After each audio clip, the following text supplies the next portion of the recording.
కాకరకాయ అని వెళ్ళిపోకండి. కాకరకాయ అంటే చేదు కదా. మనం ఎంతోమంది చిన్నప్పటి నుంచి ఇప్పటికి కూడా అబ్బా కాకరకాయ ఎవరు తింటారనే కదా అనుకుంటాం.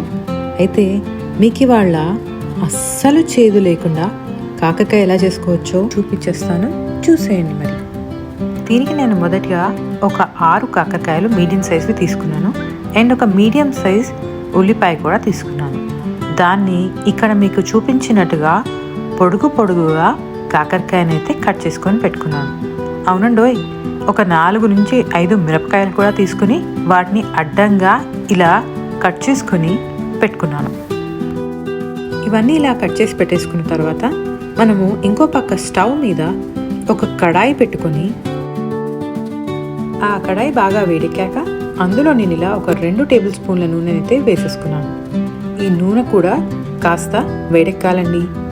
నూనె వేడెక్కిపోయాక అందులో ముందుగా మనం తరిగి పెట్టుకున్న పచ్చిమిరపకాయలను మరియు కాకరకాయని కూడా వేసేస్తాను. మొదట పచ్చిమిరపకాయలు వేసుకున్నానండి, ఆ తర్వాత ఈ కాకరకాయలు కూడా వేసుకుని ఈ 2 ఒకసారి కలుపుకుని దాని మీద ఒక చిటికెడు పసుపు వేసుకుందాం.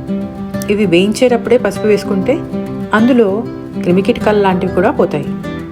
ఇప్పుడు ఈ పసుపు అంతా కాకరకాయలకు పట్టేలాగా నేను ఒకసారి బాగా కలుపుకుంటున్నాను. ఇదిగోండి, ఇక్కడ నుంచి మనము ఆ కాకరకాయల మీద మూత పెట్టుకొని అవి కాస్త మగ్గాలండి. ఆ మగ్గిన తర్వాత వాటిని అవి గోల్డెన్ బ్రౌన్ కలర్ వచ్చేంత వరకు మనము మీడియం మంట మీద అలా వేయించుకుంటూ ఉండాలి. ఇలా మనం ఒక 4 నుంచి 5 నిమిషాలు వేయించుకున్న తర్వాత ఇదిగోండి ఇలా గోల్డెన్ బ్రౌన్ కలర్కి అయితే కాకరకాయ వచ్చేసింది.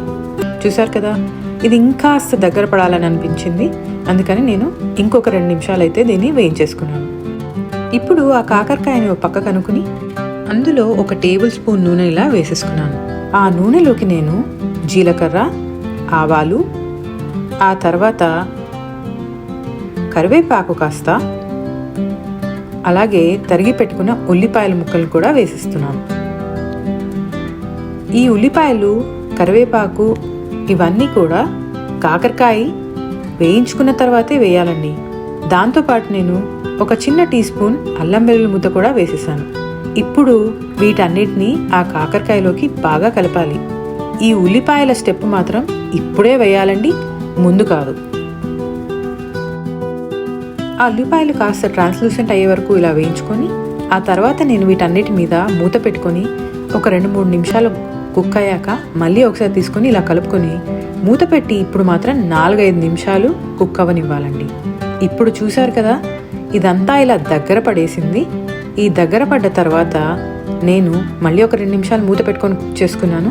ఇదిగోండిలా పూర్తిగా కుక్ అయితే అయిపోయింది. ఇప్పుడు ఇందులో నేను ఒక చిన్న టీ స్పూను బ్రౌన్ షుగర్ వేసాను. ఆ తర్వాత ఒక టీ స్పూను ధనియాల పొడి కూడా ఇందులో యాడ్ చేసేస్తున్నాను.